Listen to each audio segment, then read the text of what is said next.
Caio Duilio yang merupakan kapal perusak angkatan laut milik Italia dilaporkan telah menembak jatuh sebuah drone di Laut Merah pada Sabtu 2 Maret 2024. Demikian pernyataan dari Kementerian Pertahanan Italia.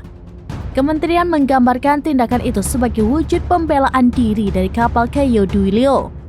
Caio Duilio merupakan kapal yang bertugas melindungi rute perdagangan dari serangan pesawat tak berawak dan rudal yang diluncurkan oleh milisi Houthi Yaman. Tidak ada rincian yang dirilis tentang keterlibatan kapal perusak angkatan laut Italia kecuali jaraknya.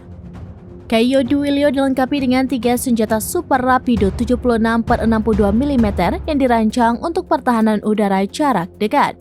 Menurut Menteri Pertahanan Italia Guido Crosto, serangan Houthi merupakan bagian dari strategi perang hibrida terhadap beberapa negara.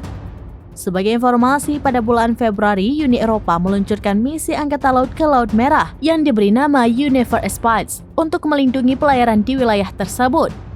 Italia mengatakan akan memasok Laksamana yang memimpin misi tersebut.